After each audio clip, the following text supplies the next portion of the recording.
May 11, 1950, McMinville, Oregon. Evelyn Trent was walking back to her farmhouse after feeding her caged rabbits. Before reaching her house, she noticed a slow-moving, metallic disc-shaped object headed in her direction from the northeast. She yelled for her husband Paul, who was inside the house. He claimed that upon leaving the house, he also saw the object. After watching the object for a short time, he went back inside their home to obtain a camera. He said he managed to take 2 photos of the object before it sped away to the west. Paul Trent's father also claimed he briefly viewed the object before it flew away.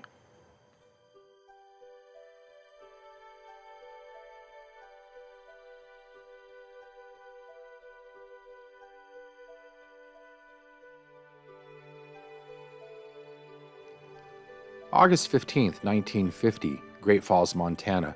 Nick Mariana, the general manager of the Great Falls Selectrics minor league baseball team, and his 19-year-old secretary, Virginia Ronig, were inspecting the empty Legion Stadium baseball field before a game.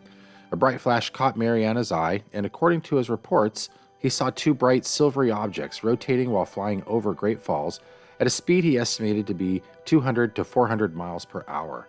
He believed that they were roughly 50 feet wide and 150 feet apart. Mariana ran to his car to retrieve his 16mm movie camera and filmed the UFOs for 16 seconds. The camera could film the objects in color but could not record sound. Ronig also witnessed the objects. This video is considered to be one of the first ever filmed of a UFO.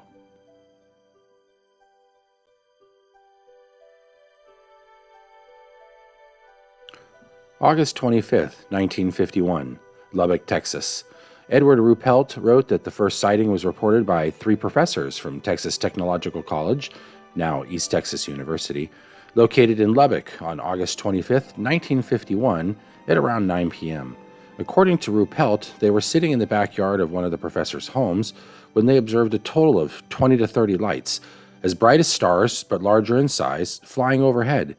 Ruppelt wrote that the professors immediately ruled out meteors as a possible cause for the sightings, and as they discussed their sightings, a second, similar group of lights flew overhead. Ruppelt said that the names of 3 professors were A.G. Oberg, chemical engineer, W.I. Ducker, a department head and petroleum engineer, and W.I. Robinson, a geologist who reported their sightings to the local newspaper, the Lubbock Avalanche Journal. According to UFO author Jerome Clark, 3 women in Lubbock reported that they had observed peculiar flashing lights in the sky the same night as the professor's sightings, as well as Karl Heminger, a professor of German at Texas Tech. Clark writes that on September 5, 1951, all 3 men, along with E. Richard Heinemann, a mathematics professor, and 1 other professor from Texas Tech, were sitting in Robinson's front yard when the lights flew overhead. According to one of the professors named Grayson Mead, the lights appeared to be about the size of a dinner plate, and they were greenish-blue, slightly fluorescent in color. They were smaller than the full moon at the horizon. There were about a dozen to 15 of these lights. They were absolutely circular. It gave all of us an extremely eerie feeling. Mee said that the lights could have been birds, but also stated that they went over so fast that we wished we could have had a better look. Clark wrote that the professors observed one formation of lights flying above a thin cloud at about 2,000 feet, which he said allowed them to calculate that the lights were traveling at over 600 miles per hour.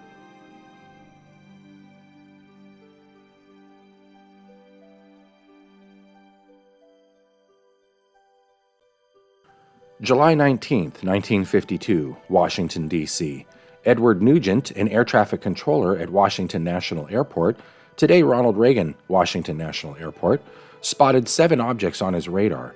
The objects were located 15 miles south-southwest of the city. No known aircraft were in the area, and the objects were not following any established flight paths. Nugent's superior, Harry Barnes, a senior air traffic controller at the airport, watched the objects on Nugent's radar scope.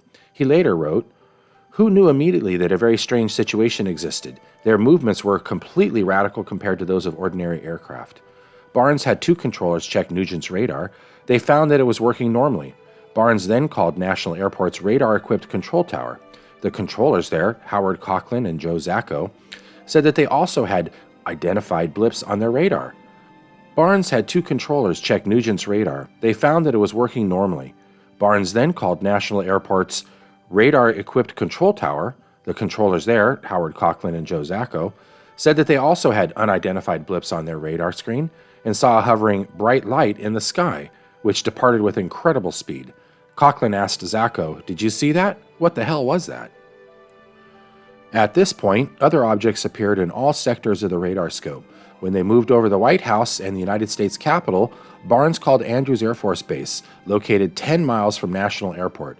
Although Andrews reported that they had no unusual objects on their radar, an airman soon called the base's control tower to report the sighting of a strange object. Airman William Brady, who was in the tower, then saw an object which appeared to be like an orange ball of fire, trailing a tail. It was unlike anything I had ever seen before. As Brady tried to alert the other personnel on the tower, the strange object took off at an unbelievable speed. On one of the National Airport's runways, S.C. Pierman, a Capital Airlines pilot, was waiting in the cockpit of his DC-4 for permission to take off. After spotting what he believed to be a meteor, he was told that the control tower's radar had detected unknown objects closing in on his position. Pierman observed 6 objects, white, tailless, fast-moving objects, over a 14-minute period. Pierman was in radio contact with Barnes during his sighting, and Barnes later related that each sighting coincided with a pip we could see near his plane. When he reported that the light streaked off at a high speed, it disappeared on our scope.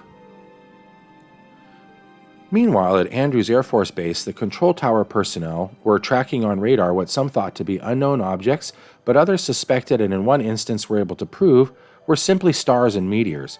However, Sergeant Staff Charles Davenport observed an orange-red light to the south. The light would appear to stand still and make an abrupt change in direction and altitude. This happened several times. At one point, both radar centers at National Airport and the radar at Andrews Air Force Base were tracking an object hovering over a radio beacon. The object vanished in all 3 radar centers at the same time. At 3 a.m., shortly before 2 United States Air Force F-94 Starfire jet fighters from Newcastle Air Force Base in Delaware arrived over Washington, all of the objects vanished from the radar at National Airport. However, when the jets ran low on fuel and left, the objects returned, which convinced Barnes that the UFOs were monitoring radio traffic and behaving accordingly. The objects were last detected by radar at 5:30 a.m.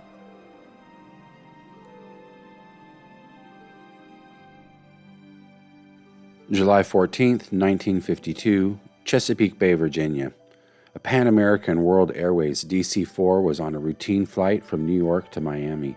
The 2 pilots sight a group of 6 bright objects. Captain Nash described their initial observations. Almost immediately, we perceived that it consisted of 6 bright objects streaking towards us at tremendous speed, and obviously well below us. They had the fiery aspect of hot coals, but of much greater glow, perhaps 20 times more brilliant than any of the scattered ground lights over which they passed, or the city lights to the right. Their shape was clearly outlined and evidently circular. The edges were well defined, not phosphorescent or fuzzy in the least, and the red-orange color was uniform over the upper surface of each craft. Within the few seconds that it took the 6 objects to come half the distance from where we had first seen them, we could observe that they were holding a narrow echelon formation, a stepped-up line tilted slightly to our right, with the leader at the lowest point and each following craft slightly higher. At about the halfway point, the leader appeared to attempt a sudden slowing. We received this impression because the second and third wavered slightly and seemed almost to overrun the leader, so that for a brief moment during the remainder of their approach, the positions of these 3 varied. It looked very much as if an element of human or intelligence error had been introduced, insofar as the following 2 did not react soon enough when the leader began to slow down, and so almost overran him. What occurred next utterly astonished the pilots. The procession shot forward like a stream of tracer bullets out over the Chesapeake Bay to within a half mile of the DC-4. Realizing that the line was going to pass under the nose of the plane and to the right of the co-pilot, Nash quickly unfastened his seatbelt so that he could move to the window on that side. During this interval, Nash briefly lost sight of the objects, though Fortenberry kept them in view below the plane, as both would later recollect.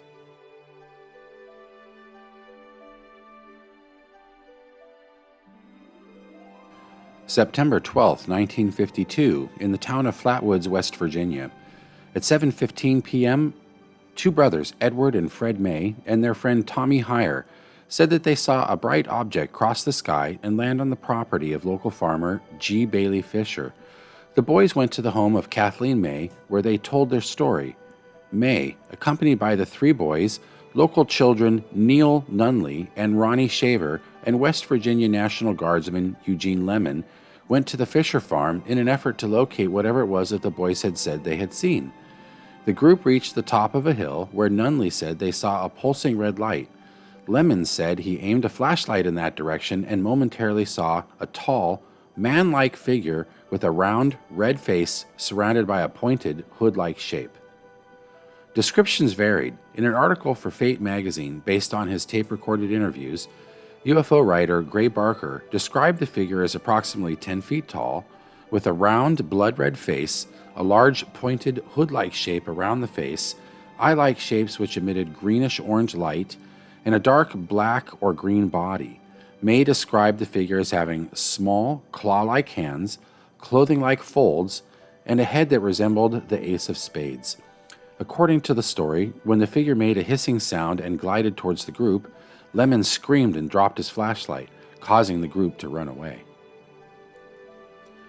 The group said they had smelled a pungent mist, and some later said they were nauseated. The local sheriff and a deputy had been investigating reports of a crashed aircraft in the area. They searched the site of the reported monster, but saw, heard, and smelled nothing. According to Barker's account the next day, a Lee Stewart Jr. of the Braxton Democrat claimed to have discovered skid marks in the field and an odd gummy deposit, which were subsequently attributed by UFO enthusiast groups as evidence of a saucer landing.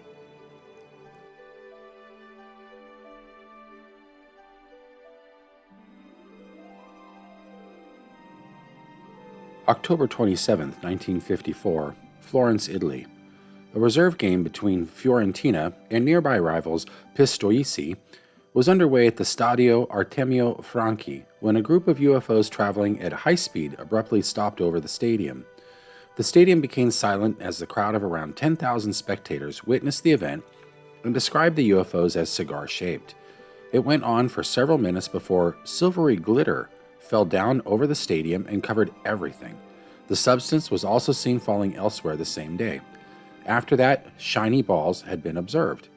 It was suggested that the most likely explanation was that the silk of mass-migrating spiders had agglomerated high in the atmosphere.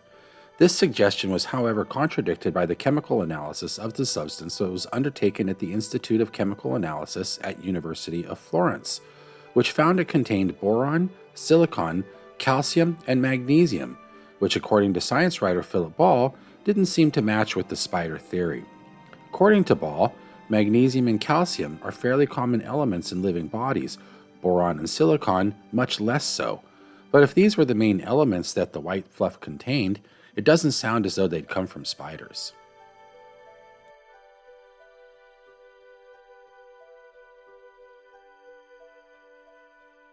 August 21, 1955, Christian County, Kentucky.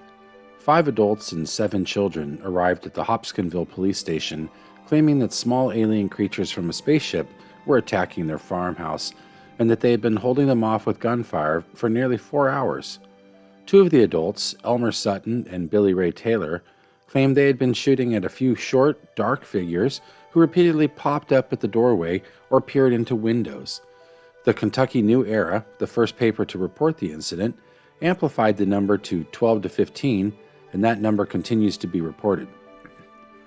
Concerned about a possible gun battle between local citizens, 4 city police officers, 5 state troopers, 3 deputy sheriffs, and 4 military police officers from the nearby United States Army Fort Campbell drove to the Sutton farmhouse located near the town of Kelly in Christian County.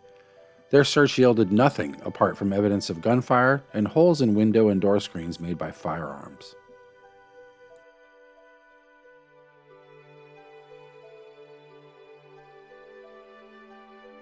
August 13, 1956.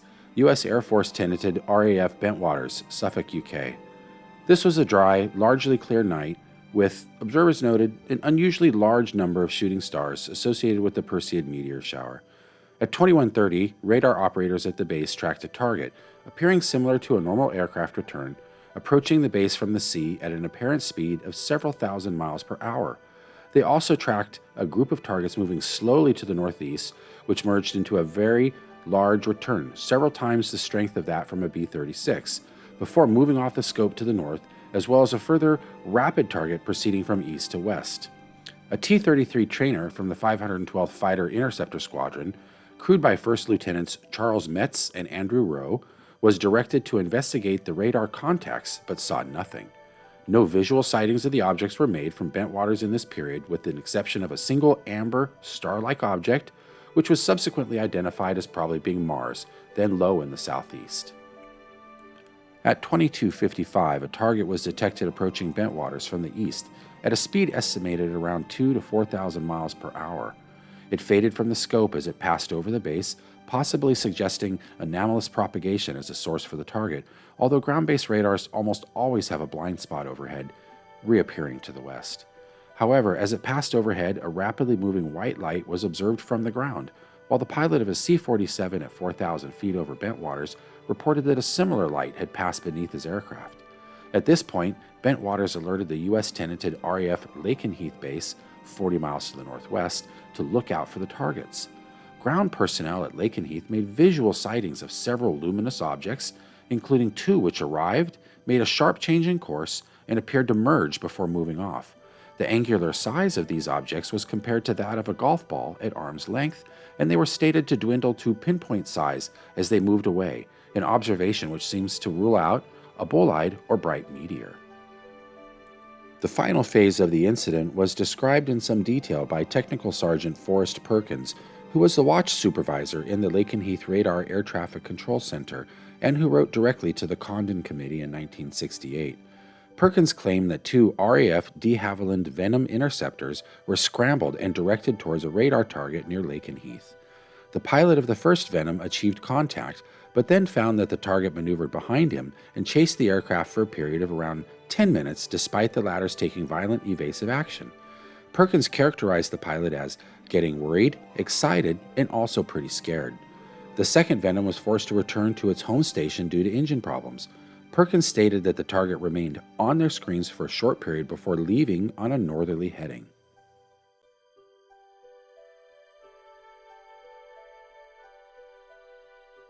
(1951) West Germany. U.S. astronaut Gordon Cooper sees fleets of high-flying UFOs for a day and a half. I've read about this incident you had in 1951, and you said you saw literally hundreds of unidentifiable flying objects. Yes, they were flying quite high. How high we couldn't tell because we couldn't get anywhere near their altitude. But they were either very large craft way up or smaller craft still well above what we could get to. For a day and a half, all of this happened, but then no one wanted to talk about it. Well, we sent a report forward on it, and the answer that finally came back months later was they were probably high-flying seed pods, which didn't sound very logical. There are always a lot of excuses. There's always the weather balloons. I've heard that one before. In 1951, you couldn't even get close to the things that were flying overhead. You or anyone else that was flying. They were faster, higher. 6 years later, Cooper again encountered a UFO. This one definitely was not a weather balloon. While supervising flight testing in Edwards Air Force Base, his military camera crew actually filmed an unidentified saucer-shaped object landing near the site. As they were sitting there filming, a little saucer came from, I say little saucer, it was a saucer, came flying over their heads, put down 3 little landing gear and landed right out on the dry lake bed. And they picked up their cameras and started over toward it, filming as they went.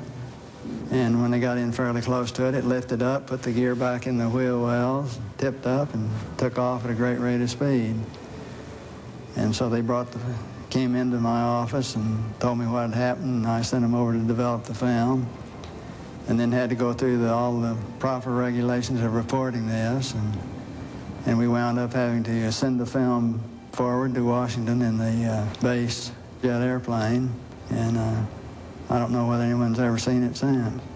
Now, the vehicle that you just described, how similar was it to the very first sighting that you had back in 1951? Quite similar. It was about basically the same plan-form vehicle. They were double saucer, lenticular. But if you're going to be going in and out of atmospheres like Earth or other places might have, you certainly need a little more aerodynamic type of vehicle. And the saucer has the capability of going through the air at tremendous rates of speed and handling the bow and trailing wave without making shock waves. So it can be very silent while traveling at big rates of speed through the atmosphere.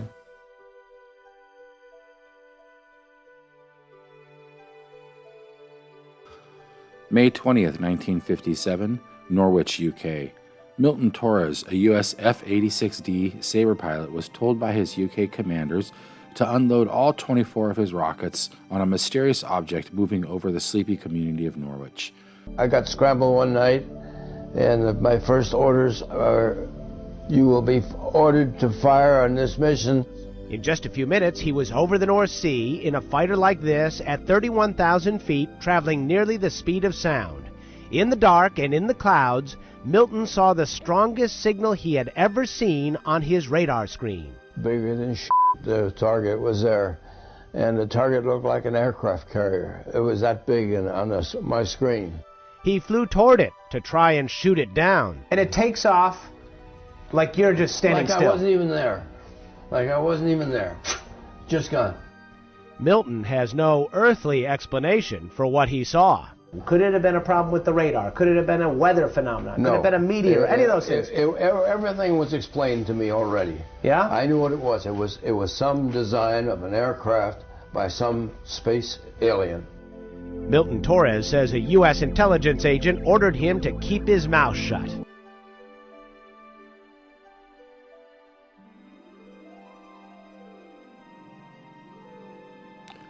October 15th, 1957, São Francisco de Sales, Brazil. Antonio Vilas Boas, a 23-year-old Brazilian farmer who was working at night to avoid the hot temperatures of the day, was plowing fields near São Francisco de Sales when he saw what he described as a red star in the night sky. According to his story, this star approached his position, growing in size until it became recognizable as a roughly circular or egg-shaped aerial craft with a red light at its front and a rotating cupola on top. The craft began descending to land in the field, extending 3 legs as it did so. At that point, Boas decided to run from the scene. According to Boas, he first attempted to leave the scene on his tractor, but when its lights and engine died after traveling only a short distance, he decided to continue on foot. However, he was seized by a 5-foot-tall humanoid who was wearing gray coveralls and a helmet. Its eyes were small and blue, and instead of speech it made noises like barks or yelps. 3 similar beings then joined the first in subduing Boas, and they dragged him inside their craft. Once inside the craft, Boas said that he was stripped of his clothes and covered from head to toe with a strange gel. He was then led into a large semicircular room through a doorway that had strange red symbols written over it. Boas claimed that he was able to memorize these symbols and later reproduce them for investigators. In this room, the beings took samples of Boas's blood from his chin. After this, he was then taken to a third room and left alone for around half an hour. During this time, some kind of gas was pumped into the room which made Boas become violently ill. Shortly after this, Boas claimed that he was joined in the room by another humanoid. This one, however, was female, very attractive, and naked. She was the same height as the other beings he had encountered, with a small pointed chin and large blue cat-like eyes. The hair on her head was long and white, somewhat like platinum blonde, but her underarm and pubic hair were bright red. Boas said he was strongly attracted to the woman, and the two had sexual intercourse. During this act, Boas noted that the female did not kiss him, but instead nipped him on the chin. When it was all over, the female smiled at Boas, rubbing her belly and gestured upwards. Boas took this to mean that she was going to raise their child in space. The female seemed relieved that their task was over, and Boas himself said that he felt angered by the situation because he felt as though he had been little more than a good stallion for the humanoids. Boas said that he was then given back his clothing and taken on a tour of the ship by the humanoids. During this tour, he said that he attempted to take a clock-like device as proof of his encounter, but was caught by the humanoids and prevented from doing so. He was then escorted off the ship and watched as it took off, glowing brightly. When Boas returned home, he discovered that 4 hours had passed.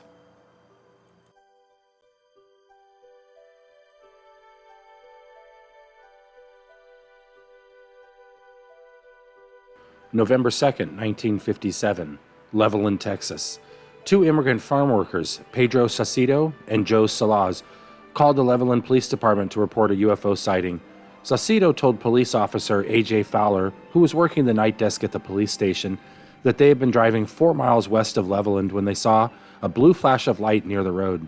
They claimed their truck's engine died and a rocket-shaped object rose up and approached the truck. According to Saucedo, I jumped out of the truck and hit the dirt because I was afraid. I called out to Joe, but he didn't get out.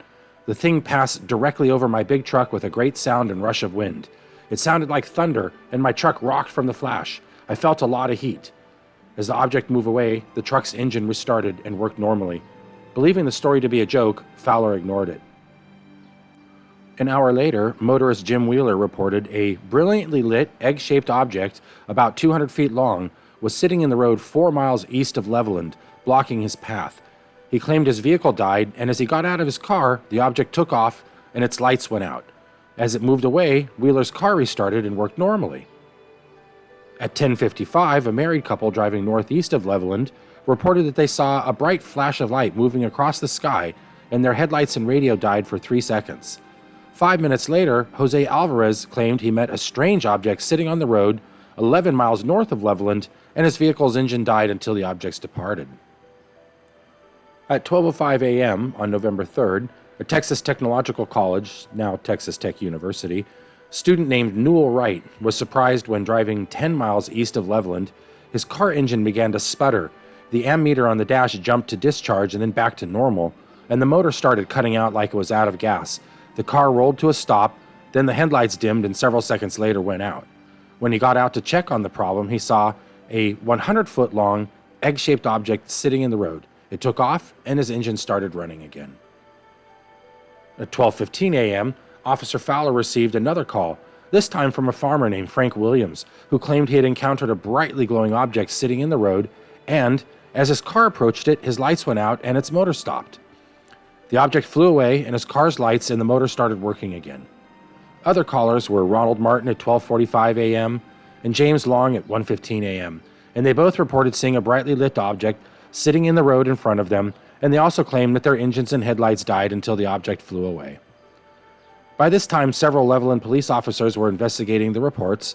Among them was Sheriff Weir Clem, who saw a brilliant red object moving across the sky at 1:30 a.m. At 1:45 a.m., Levelland's fire chief, Ray Jones, also saw an object and his vehicle's lights and engine sputtered. The reports apparently ended soon after. During the night of November 2nd through the 3rd, the Levelland Police Department received a total of 15 UFO-related reports, and Officer Fowler noted that everybody who called was very excited.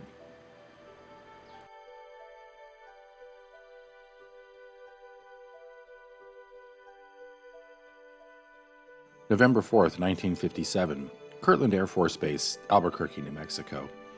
At around 22:45 Mountain Standard Time, 2 Civil Aeronautics Administration controllers in the tower at Kirtland Air Force Base, R.M. Kaiser and F.G. Brink, claimed to observe a white light traveling eastward across the airfield.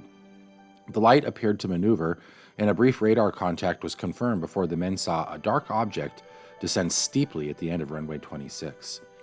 The object proceeded to cross the airfield at a moderate speed and a height of a few tens of feet.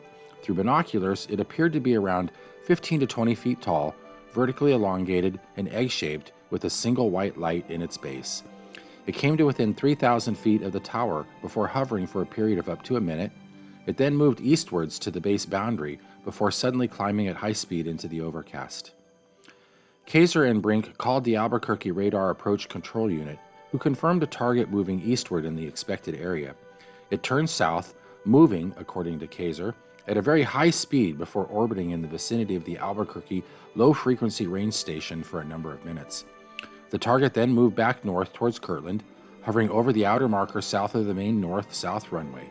It finally took up position half a mile behind a C-46 leaving the base and followed it for around 14 miles before again hovering over the outer marker and fading.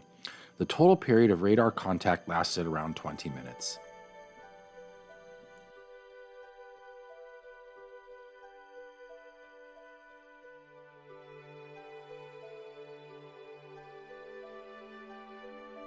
April 1961, Eagle River, Wisconsin. Joe Simonton sees a bright light through his window and goes outside to investigate, only to find a craft ascending and landing in his yard. A seamless hatch opens up to reveal 4 smaller men, one of which hands him a jug and asks for water. After returning with the water, another man in the craft hands him 4 pancakes that he was cooking inside the craft. The hatch then closes and the craft takes off at a high rate.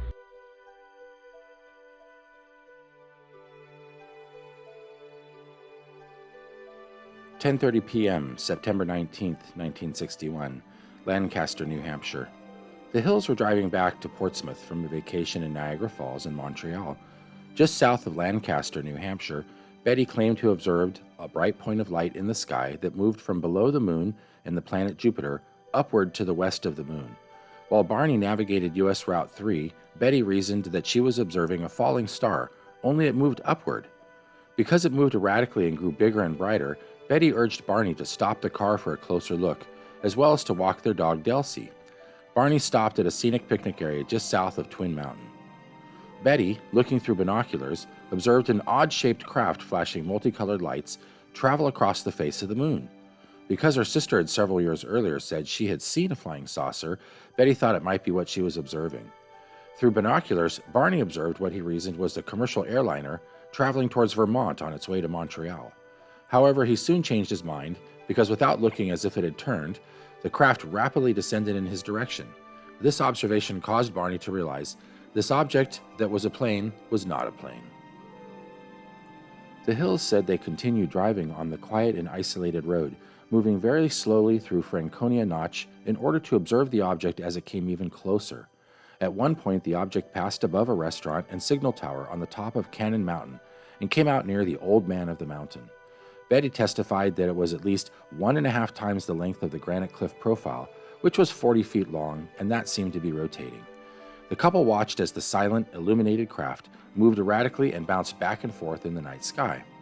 About 1 mile south of Indian Head, they said, the object rapidly descended towards their vehicle, causing Barney to stop in the middle of the highway.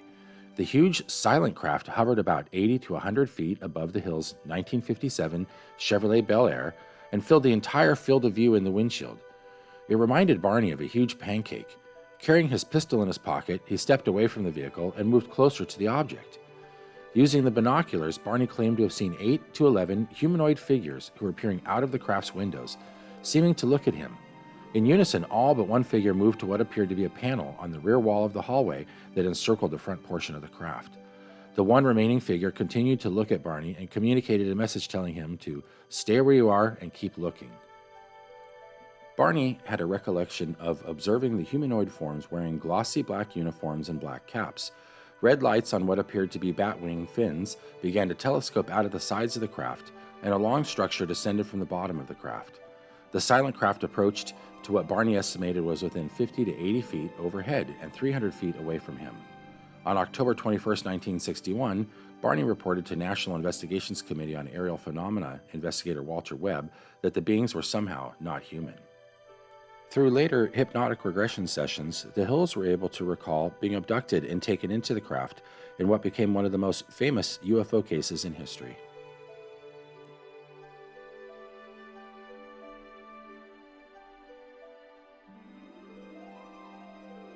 January 1963, Kurvelesh region of Albania.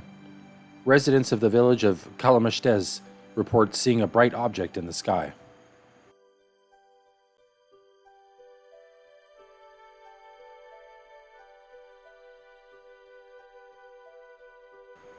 April 24, 1964, Socorro, New Mexico.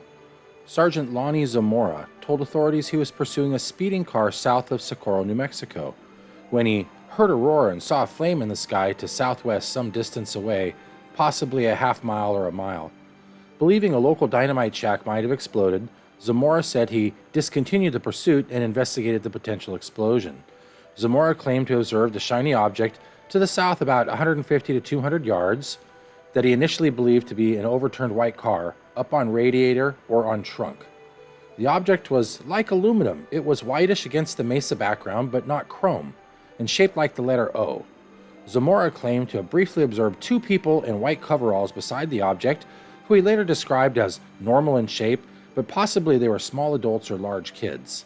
Zamora claimed to hear a roar and see a blue and orange flame under the object, which then rose and quickly moved away.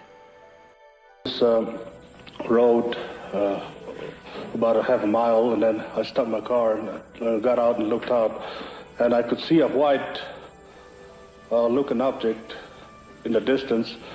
I thought it was an overturned car at first, but I got into my patrol car and went up closer to it. And when I started to get out of the car, I heard a big roar. As I got to it, I could see a a couple of, looked like a couple of coveralls hanging from a clothesline. I couldn't see what it was, but it looked like a couple of coveralls.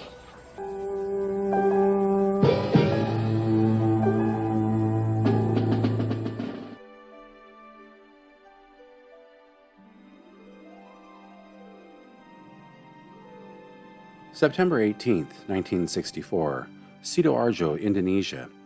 This is an event known as the Dwi Kora UFO incident. An unidentified flying object was shot at by the TNI in Surabaya with air defense artillery. In the book entitled UFO, One of the Worlds Today, written by J. Salatun, an incident known as the Dwi Kora UFO was revealed, that in 1964 a UFO passed over Surabaya disturbing the Dwi Kora troops. A number of UFOs appeared during the week from September 18 to 24, 1964. Visible to the naked eye or via radar, appears in the triangle area, Surabaya, Malang, and Bangkalang. The UFO planes were even shot at with our air defense artillery cannons, but none of them fell. It is reported that one of the UFOs also landed south of Surabaya. A number of unidentified flying objects began to act after sunset and disappeared before dawn. Some of these objects move like ordinary airplanes or helicopters, but there are also those that make sudden movements. The activity of these strange flying objects is centered in the Surabaya, Malang, Bangkalang triangle area. The weather in the incident area during that week was reported to be sunny. According to the descriptions of eyewitnesses, these strange objects were black objects that sometimes showed a tail of flame that was longer than the exhaust flame of a gas-emitting aircraft that was turning on the afterburner. Even though its body shape was hidden in the darkness of the night, it carried extremely bright lights on its underside. A witness happened to see the shape of its body reflecting light from below and described it as looking like a mango because it was an ellipsoid with a bluish-green color. Another eyewitness described the UFO light as looking like the taillights of a car. An Air Force pilot who happened to be near the city of Porong one night described it as round, like a traffic sign, but glowing bright red and appearing to float towards Surabaya without making any sound at all. These objects sometimes emit a buzzing sound like a top, which is completely different from the sound of a gas jet or piston aircraft.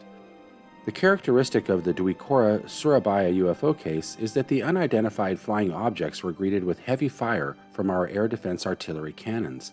In the history of UFOs, the only other time when UFOs were greeted with cannon fire to repel air attacks occurred on the Kirtland Islands, which were occupied by the Soviet Union in the early 60s. It turned out that the UFO could not be shot with a cannon because not a single one was shot down. From radar observations, it turns out that if our shots hit their target, they immediately change their altitude. They don't fly high, only around 1,200 meters.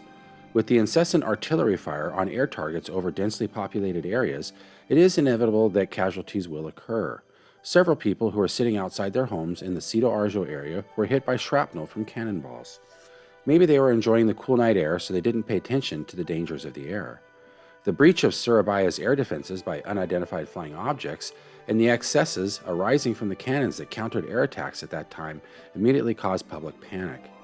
On October 8, 1964, Acting President Dr. J. Laimana felt the need to issue an appeal for the public to remain calm and not create a turbulent atmosphere and to forbid rumors and interpretations.